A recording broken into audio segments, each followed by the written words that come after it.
L'émission L'Église en marche, c'est très significatif, car l'Église est en marche.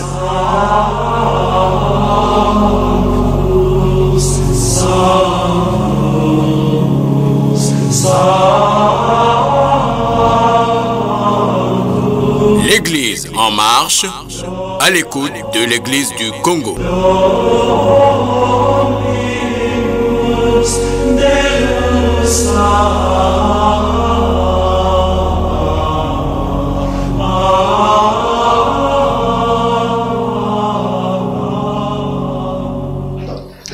Bonjour et bienvenue à l'Église en marche. Nous avons la joie de recevoir la sœur Christelle Gracienne Mwanga de l'Ordre des Vierges consacrées. Bonjour ma sœur. Bonjour monsieur Mousse. Merci d'avoir accepté notre invitation. Avec vous, nous allons faire un peu votre parcours pour permettre à nos téléspectateurs et auditeurs de l'Église en marche de découvrir la sœur Gracienne aujourd'hui. La sœur Gracienne, peut-il nous dire vous êtes né où? Où est-ce que vous avez commencé votre début, votre cheminement de foi? Je suis née à Brazzaville. Et j'ai commencé ma vocation dans la paroisse de Ndona Marie. Ma vocation, je peux dire, a commencé à travers ma grande sœur. Bon, je vais dire ça comme ça. Parce que quand j'étais petite, ma sœur aînée, celle que j'ai suivie, Karine, que je salue en passant, Karine Mwanga, elle était aspirante chez les sœurs de Marie-Madeleine Poster à Brazzaville. Et à chaque fois qu'elle partait faire les recollections, le groupe vocationnel, parfois les convocationnels, quand elle revenait, j'étais toujours... Comment je peux expliquer ça? J'avais toujours envie de savoir ce qu'elle est partie faire là-bas. L'admiration. Oui. Donc elle venait, elle me racontait, voilà, on a fait ceci, on a fait cela. Et moi, j'étais vraiment intéressée. Alors une fois, dans notre paroisse, il y avait, chaque dimanche, il y avait une messe des enfants de catéchumène à 8h. Et pendant la messe, on nous a donné l'annonce que celles qui veulent être religieuses peuvent venir intégrer le groupe vocationnel. Et moi, ça m'a tiqué. Aussitôt, après la messe, je suis allée voir les sœurs. On était en réunion avec toutes les aspirantes. Et quand la sœur m'a vue, comme elle connaissait déjà ma sœur, elle m'a dit, quoi? Mais toi, tu n'es pas la petite sœur de Karine?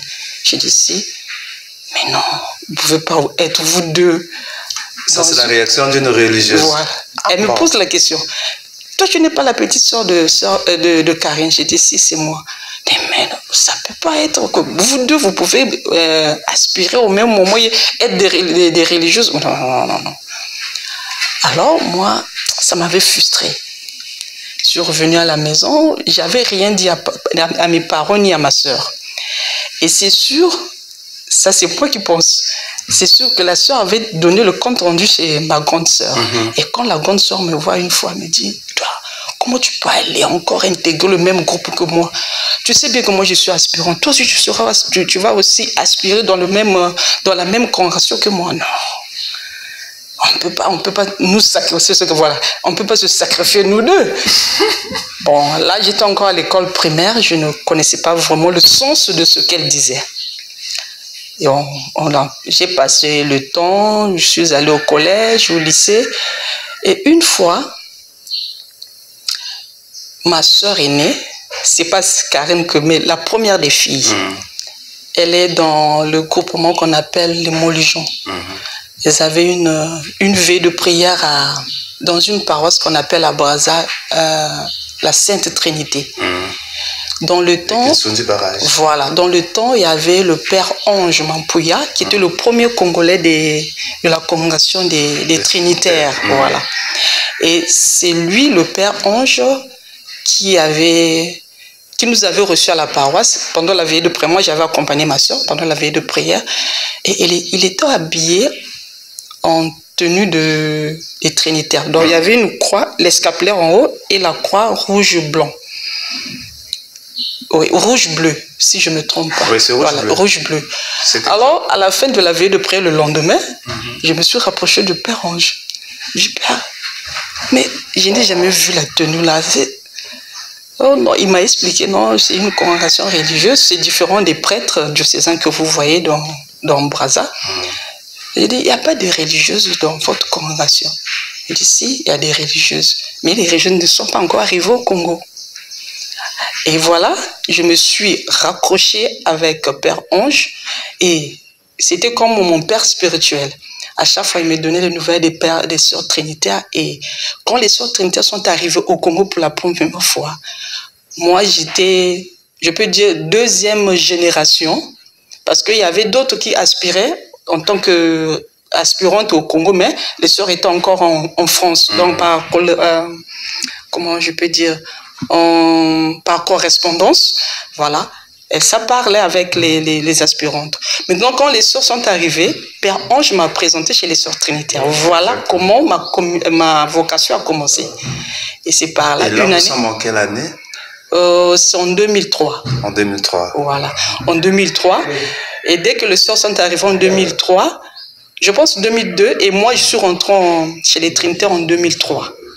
2003, j'ai fait la première année de postulat chez les trinitaires. Deuxième année, on m'a envoyé au Cameroun.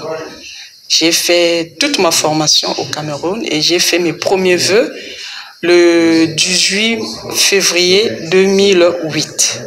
Ah ça. Et j'étais aussi, on était deux avec sœur Marie-Edwige. Elle est en France, elle est toujours trinitaire. Elle est en France. On a fait les vœux toutes les deux le même jour. Et quand j'ai fait mes vœux, les premières Congolaises trinitaires qui ont fait les vœux au Congo, c'était Edwige et moi. Ah bon? Oui. Ça, c'est une donnée. Oui. Donc, on était les premières africaines, congolaises, de faire les premiers vœux au Congo. Alors, quand j'ai fait mes vœux en 2008, je suis repartie au Cameroun. Et après, ça n'a pas marché. J'ai quitté la congrégation. Quand j'ai quitté, je suis venue ici à Pointe-Noire. À Pointe-Noire, parce qu'il y avait mes frères ici et ma soeur, la deuxième des filles, et les deux premiers garçons de notre famille. Alors ici, je suis arrivée, je pense que c'était en 2010. 2010, j'ai rencontré sœur Thérèse Ngouma. On s'était connus au Cameroun comme elle était fille de Marie. Et quand je suis arrivée à Pointe-Noire, c'est la première religieuse que j'ai reconnue et qui m'a orientée en plus. Et elle vivait dans le temps chez sœur Barros, sœur Anastasie Barros. Sœur Barros est vierge consacrée. Mais elle n'était pas vierge consacrée parce qu'elle n'avait pas encore quitté sa congrégation, mais elle était ici à Pointe-Noire, sœur Thérèse. Et à travers sœur Thérèse, j'ai connu sœur Barros. Et au fur et à mesure, je partais chez sœur Barros et sœur Thérèse. Et après du temps de Monseigneur Makaya, j'ai causé aussi avec la sœur Barros, j'ai demandé comment ça se passe pour intégrer les vierges consacrées. Alors je suis allée voir, elle m'a dit il faut voir l'évêque. Je suis allée voir Monseigneur Makaya. Monseigneur Makaya m'a dit d'attendre. Et quelques mois après, on a nommé Monseigneur Miguel administrateur. Je suis allée aussi voir Monseigneur Miguel. Monseigneur Miguel m'a dit comme je ne suis pas encore nommé, il n'y a pas encore l'évêque, pardon. Donc on attend le jour qu'on nommera l'évêque. Pendant ce temps, moi aussi, je suis restée, j'attendais. Et au moment qu'on a nommé Monseigneur Miguel, je pense une année après, j'ai fait mes vœux perpétuels dans l'ordre des Vierges consacrées. Alors, voilà. Quels sont vos charismes des Vierges consacrées? Les Vierges consacrées, au fait, chacune de nous a son charisme. Nous sommes l'ordre des Vierges consacrées, donc ça veut dire que nous, on ne vit pas en communauté, nous avons une vie séculière. Donc chacun de nous vit chez soi, chez elle. Donc, pour intégrer l'ordre de Vierge consacrée, il faut avoir d'abord... Bon, il faut être indépendante, au fait. Il faut être indépendante. Donc, tu dois subvenir à tes besoins toi-même. Différemment des congrégations religieuses. Les congrégations religieuses vivent en communauté, ils mettent tout en communauté. Or, nous, on est séculière. Donc, tu dois prendre ta vie en main, toi-même. Voilà. Est-il pas un danger, mais non. Quand on vit de façon individuelle, alors que l'Église prône pour la fraternité, la communion et tout, quand on est un peu séparé, est-ce qu'on suit toutes les actions de tout ce que nous faisons là? Par contre, moi je trouve que quand tu es seul, c'est là où tu es vraiment strict de bien suivre ce que l'Église demande. Parce qu'en cas de, tu es exposé. Bon, pour nous, par exemple, moi, je ne vis pas seule. J'ai mes neveux, j'ai mes nièces avec moi. Je passe tout mon temps à Saint-Pierre, je pars le matin, je reviens le soir. Donc, la journée, je la passe à Saint-Pierre, les messes, les activités de la paroisse, je suis là. Donc, quand je rentre à la maison, je peux dire que je suis paumée. Donc, je peux faire ce que je peux faire, mais aussitôt, voilà. D'accord. En 2003, vous nous disiez un instant que vous avez rencontré le père Mapouya à Sainte-Trinité de Barrage Kinsundi. C'est de là il est devenu votre père spirituel en vous orientant. Mais est-ce que ça a été facile au sein de la famille qu'une dame se donne dans la vie religieuse? Très souvent, quand on donne naissance à une fille, on dit « ça c'est ma veste » chez nous les Congolais. Et la veste des papas est orientée vers Jésus. Est-ce que les parents ont bien reçu cette nouvelle, cette orientation, allais-je dire? Bon, comme au début, comme je venais de dire, il y avait d'abord ma soeur qui était aspirante. Karine. Donc, Karine. Les parents étaient déjà, je peux dire, formés. Ils avaient déjà l'idée de quand une fille se consacre à Dieu, les parents vont attendre quoi, ils vont recevoir quoi. Les parents étaient déjà, je peux dire, dans la lignée de ça. Maintenant, quand moi j'ai décidé de partir, c'était pas d'un coup comme ça, les parents voyaient comment je me comportais à la maison. C'est vrai que quand j'ai dit je vais aller, ma maman disait non, comment vous pouvez partir comme ça? C'était pour la première fois de quitter mes parents aussi. Est-ce qu'il n'y a pas un temps d'aller et tu pars, tu reviens? Papa dit non, c'est pas comme ça que ça se passe. Quand l'enfant part, elle part. Elle ne va plus revenir, peut-être les vacances. Bon, mon papa était vraiment proche des sœurs. Les sœurs de Marie-Madeleine. Donc, papa connaissait bien comment ça se passait dans la vie religieuse. Mais c'est maman qui était un peu réticente. Ouais. Et votre sœur Karine est-elle religieuse ou Non, finalement, elle n'a pas pu arriver jusqu'au bout. Et alors, vous êtes fière de vivre votre vie de religieuse actuellement? Je suis vraiment fière de ça. Ouais. Alors, qu'est-ce qui fait votre fierté? Ma fierté, c'est vivre avec des gens de toute race. Que ce soit de n'importe quelle ethnie, que tu sois blanc ou noir, c'est ça ma richesse. Je me retrouve, quand je me trouve au milieu de gens, je suis vraiment à l'aise avec tout le monde. C'est ça ma richesse. Et j'ai la facilité de parler avec n'importe qui, n'importe quelle personne, de quelle race, de quelle nationalité. Voilà, c'est ça ma richesse. C'est ça votre richesse, et on voit déjà même dans votre visage, vous êtes joyeuse, mais comme toute vie, hein, il y a toujours les hauts et les bas. Mais pendant des moments de peine, est-ce que vous pouvez nous dire en quelques mots les difficultés que vous rencontrez et que vous avez déjà rencontrées, et comment vous surmontez ce genre de difficultés dans votre vie de religieuse? Les difficultés, ça ne manque pas. Bien sûr. C'est une vie, il n'y a pas seulement les roses. Les difficultés ne manquent pas, mais la force de surmonter ces difficultés-là, c'est la prière. Le jour où j'ai fait mes premiers vœux, mon papa disait, comme au vieux on donne toujours la parole aux parents. Mon papa me disait, ma fille, tu as fait un bon choix. Tu as fait un bon choix. Mais sache que le mari que tu as choisi a beaucoup de femmes. Jésus. Oui, a beaucoup de femmes. Donc, pour être forte, la seule chose que je te demande, c'est de le regarder tous les jours. Le regarder dans la prière. Donc, moi, aujourd'hui, les paroles de mon père, c'est gravé dans ma tête. Donc, à chaque fois quand j'ai une situation difficile, ma seule force, c'est Jésus.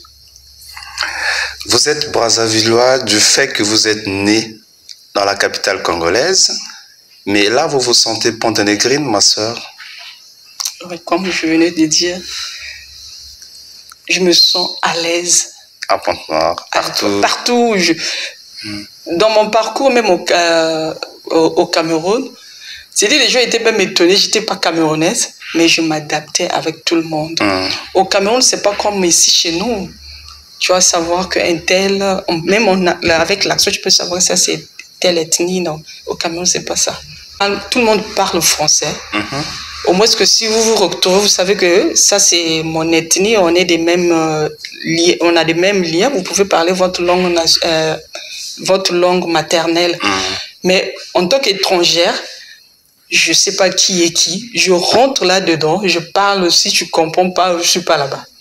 Ce qui fait qu'on vous a, c'est pas un petit nom, mais les gens vous appellent affectueusement Mamelo à Saint-Pierre. Vous vous sentez comme une mère de multitudes d'enfants. Ouais. Vous vous sentez à l'aise. Je me sens à l'aise. Et vous avez aussi un côté, c'est un charisme, la décoration. Comment avez-vous appris cela, ma sœur? Vous le faites avec brio, hein, avec vraiment de la manière. Hein? Oui, mais ça, je n'ai pas appris. C'est la curiosité, je peux dire. Ah bon? Oui. La sœur que je disais qu'on a fait les vœux ensemble, sœur Marie Edwige, elle est décoratrice professionnellement, on peut dire oui. Mais à travers elle, je regardais ce qu'elle faisait. Et moi aussi, quand je regarde, j'essaie. Je passe mon temps, je peux prendre les tissus là, j'essaie un peu de manier un peu de qu'est-ce qui va sortir, si je mélange les deux couleurs là, qu'est-ce que ça va donner, est-ce que je peux faire sortir une fleur ou voilà. Et au fur et à mesure avec l'internet, les réseaux sociaux, ah ouais, vous faites des recherches, je fais des recherches, je regarde, voilà comment. Pour se former oui. Ah, et là c'est bien.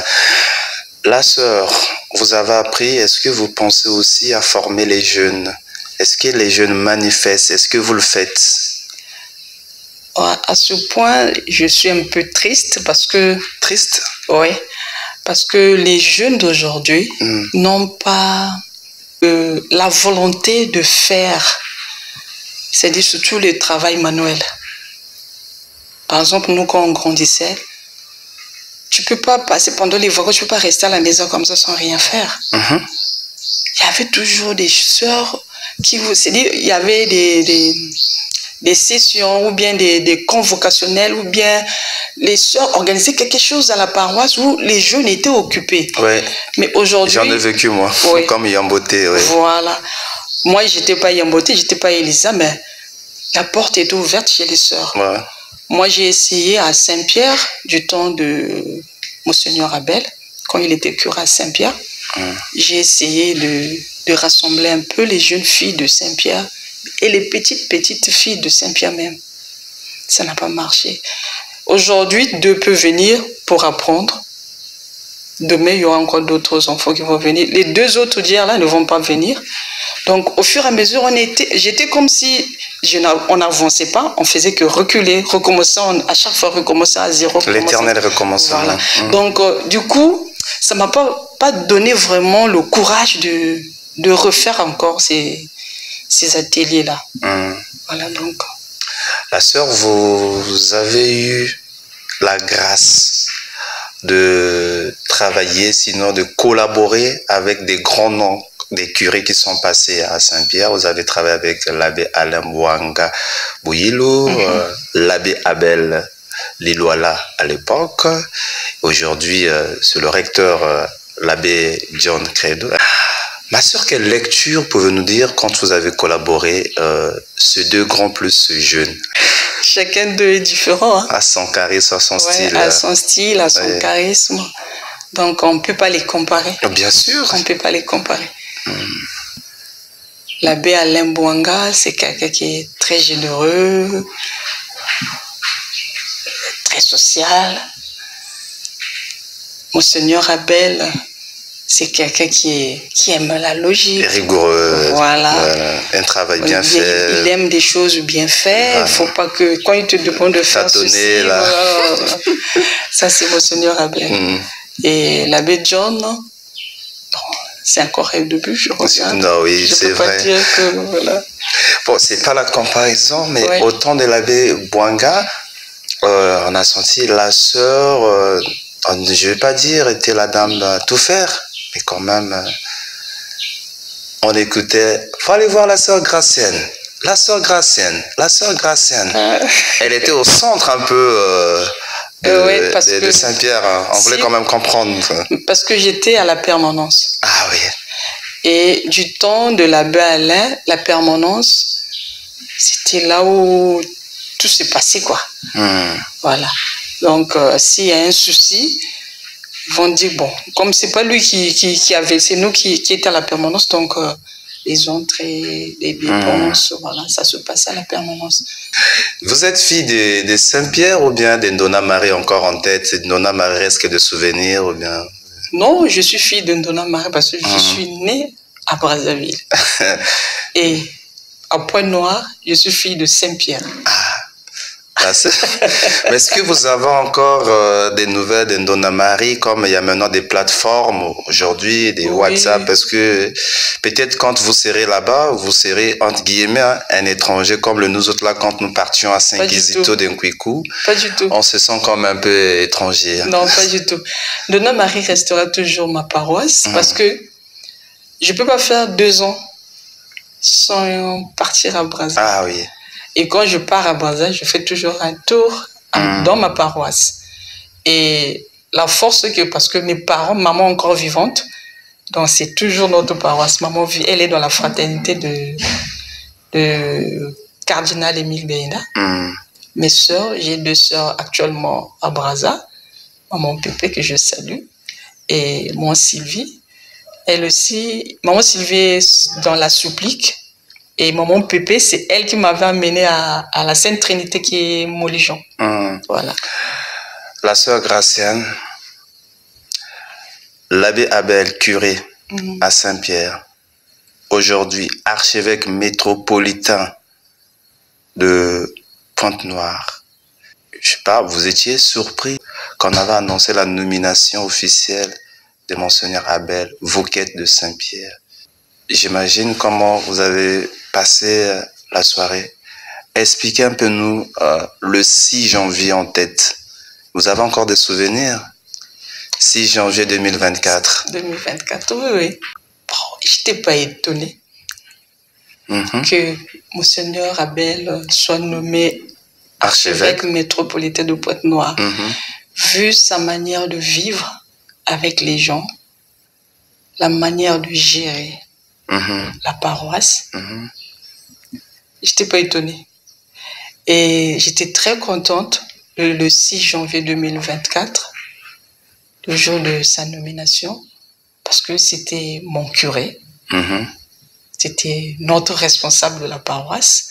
On a collaboré aussi avec lui, bien passé les 3 ans qu'il a passé à Saint-Pierre. Donc du coup, je ne devais pas être mécontente le jour de 6 janvier 2024. J'étais très contente de sa nomination. Et vous, les fidèles, les paroissiens de Saint-Pierre, comment ce jour-là était? La fête, agité? C'était vraiment... C'était la cathédrale qui a été élevée au rang. Hein? Bien sûr. C'est normal parce que c'était notre curé. Et notre curé. Que ce soit n'importe quelle paroisse, on nomme votre curé archevêque Ah oui. Si tu n'es pas, si la paroisse n'est pas contente, donc ça c'est autre chose. Donc la paroisse de Saint-Pierre était très contente le jour-là. Parce que je me rappelle, après la nomination, on était ensemble au salon. Mais les appels le jour-là, c'était ça. Les félicitations. Les félicitations. Un certain moment, j'ai dit à l'archevêque, non, Monseigneur, donnez le téléphone à une autre personne, parce que là, vous n'allez pas arriver de manger. Ah oui. Donc voilà. Donc, les chrétiens de Saint-Pierre étaient vraiment contents. Peut-être adresser un message d'anniversaire de l'an 1 d'ordination épiscopale de Monseigneur Abel. Mais là, maintenant, vous avez le micro. Vous pouvez souhaiter, vaut mieux tard que jamais, souhaiter un joyeux anniversaire à Papa Abel. À Papa Abel. Ouais, joyeux anniversaire à Papa Abel. Surtout que Dieu l'accompagne, lui donne la force, l'intelligence et la sagesse de bien conduire notre diocèse, notre archidiocèse, pardon. Voilà. Parce que la charge est lourde. Il y a beaucoup de choses à faire, il y a beaucoup de défis à relever. Que le Seigneur l'accompagne. Ouais. Merci. Mais il y a aussi des parents qui hésitent d'envoyer leurs filles devenir comme religieuses, qui vraiment, je ne sais pas, mais qui militent, qui avortent même les vocations des jeunes filles. Alors, que pouvez-vous dire à ce sujet? Là, je peux dire que c'est des deux camps. Que ce soit les parents, que ce soit de nous, de notre côté, nous, les religieux, les consacrés. Au niveau des parents, actuellement, tout parent veut que ses enfants lui donnent les petits-fils, que ses enfants travaillent et à la fin, s'il y a un souci, l'enfant vient donner, prête, mais forte à ses parents. Or, un enfant, si l'enfant part dans la vie religieuse, ce ne sera pas la même chose qu'un enfant qui est dans la société, quelqu'un qui travaille son argent proprement. Et c'est ça qui freine un peu pour que les enfants... Parce que nous autres, c'est les parents qui nous amènent à l'église. Amen. Aujourd'hui, tu vas voir les parents. Maman vient à la messe de 6h, le dimanche à 6h30. Les enfants restent à la maison. Papa vient à la messe de 11h. Même si l'enfant faisait le caté, je le vois à Saint-Pierre. Un enfant qui vient au caté, maman était à 6h. L'enfant vient à 8h30 pour le caté. Après le caté, normalement, après le caté, il faut participer à la messe de 11h. L'enfant traîne dans la cour de Saint-Pierre ou bien l'enfant repart à la maison sans participer à la messe. Et papa vient à la messe de 11h. Il ne sait pas si l'enfant a participé ou pas. Ce n'est pas son problème. Or, nous, quand on grandissait, mon papa était dans la chorale de notre paroisse. Maman était dans la fraternité. Donc, nous, on partait à la messe de 8h. Donc, dès que tu rentres au portail, maman t'attend au portail de la paroisse pour savoir que si tu es réellement venu à la paroisse. Tu finis le caté, papa est là avec toi. Avant de rentrer à la messe de 11h, papa te regarde si tu sors vraiment de la messe. Donc, il y avait le contrôle. Or, aujourd'hui, c'est différent. Il y a trop de démissions. Les parents ne surveillent pas, que ce soit à l'école, que ce soit à l'église. Maintenant, au niveau de nous, les consacrés, c'est les témoignages. J'allais arriver comme... C'est les témoignages que nous donnons aux fidèles, à nos parents. Parfois, donc ça fait partie des défis actuels de l'heure. Voilà. Donc, c'est de deux côtés. Que ce soit chez nous, que ce soit chez les parents. Donc, voilà. Est-ce que quand vous vous retrouvez, je ne sais pas, dans votre congrégation, bien dans votre ordre, est-ce que vous mettez ce genre de sujet sur la table pour essayer un peu de relever ces défis? Ouais. Vous en parlez?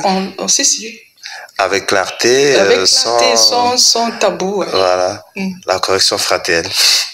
Ouais. D'accord. La sœur, sûrement lentement, on s'en achemine vers la fin de cet entretien que nous avons eu la joie de vous recevoir sur ce plateau de l'Église en marche. Avez-vous un message à lancer en l'endroit de ceux qui auront la chance de vous suivre? Et vous parlez premièrement en français et aussi en Kituba pour permettre aux uns aux autres aussi de bien comprendre votre message.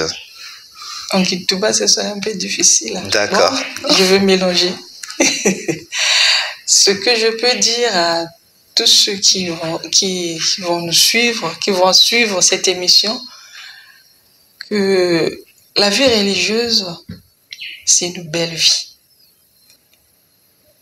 Donc, n'hésitez pas d'orienter les enfants. Parce qu'aujourd'hui, nous disons qu'en Europe, il n'y a plus de vocation. Mais l'Afrique aussi n'a plus de vocation. Qui seront les religieuses ou bien les prêtres de demain? Exactement.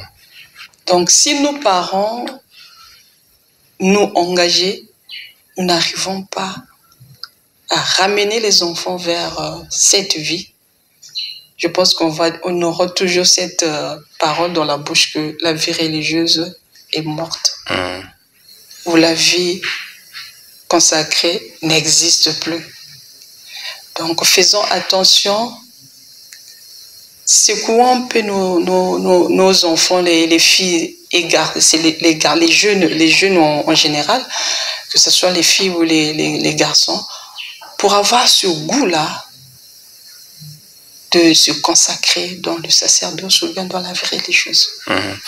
Alors, la sœur, vous avez la caméra, maman, Madame Mwanga vous suit, vous avez la possibilité de lui adresser un message. Parlez à votre maman. C'est votre maman. Elle est devenue veuve Mwanga. Veuve Mwanga, d'accord. Autant pour moi, oui. Merci. On l'appelle la Fira, elle s'appelle Firmine. Mwanga, son mari c'était Firme Mwanga. Donc Firmine et Firme Mwanga. Ça, quelle coïncidence. Donc on l'appelle la Fira Mbote. Vraiment, ma tondo ma mingi parce que grâce à Nge, menon djebo.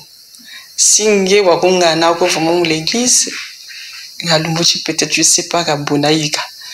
Mais maman, merci beaucoup de m'avoir accompagné jusqu'au bout. Non, merci. On était très heureux pour la réception et pour l'émission, de nous avoir ouvert votre cœur. On aura d'autres occasions de revenir vers vous pour évoquer de façon détaillée. La sœur, peut-être vous allez saluer des gens, leur dire un petit bonjour, hein, parce qu'on ne sait jamais. C'est le mois de mars, donc ce mois est dit le mois de la femme. Voilà pourquoi vous êtes à l'honneur dans notre émission. Et voilà, si vous avez des gens à dire bonjour, vous pouvez le dire. Mais c'est un exercice, je vous rassure, ce sera compliqué. Oui, c'est compliqué. À l'instant, les noms, on cherche. Et si je cite... Parfois, je peux oublier. Il y aurait des gens qui vont dire, ah, tu as cité un tel, moi, tu m'as oublié. Bon, je vais essayer. Je salue d'abord ma mère, Mwanga Firmine, ma soeur Perpétue Mwanga, Mwanga Sylvie, Mwanga Karine. Ah oui. Il y a Karine. Non, on l'appelle la Cara. La Cara. Je salue Doris Makoso. Ah oui. Maman Madom Pakazuluka. Maman Simone, la sage. Ils sont nombreux. Hein? Ah oui. Je salue Sidrak, Marcel. Je sais qu'ils vont pas vous tenir de rigueur. C'est pas un exercice, c'est pas un exercice facile. Hein? À l'instant, avoir les noms des gens en tête, c'est. Donc il y a Anas Kekolo. Ah oui. À Brazzaville. Non, ici à Pointe-Noire. Elle suit souvent Radio Maria. Ouais, maman Anas. Il y a Sœur Thérèse, Sœur Barros. Toutes les sœurs de l'archidiocèse de Pointe-Noire, tous les prêtres, Sœur Francine Chikaya. Ah ouais. Et bon, tout le monde, je vous salue, je vous aime beaucoup, voilà. Sinon... je vais oublier beaucoup de gens. Ça, je vous rassure, c'est pas un exercice facile. Et ouais. Voilà, merci la sœur Christelle Graciane Mwanga. Je rappelle, vous êtes de l'ordre des Sœurs des Vierges consacrées. Et un grand merci de nous avoir ouvert grandement vos portes et en ouvrant votre cœur à nos questions. Merci la sœur. Nous remercions Justin derrière la caméra qui a réalisé cette émission. Moi, c'est Séverin Mousse. On se donne rendez-vous à un prochain numéro de l'Église en marche. À très bientôt.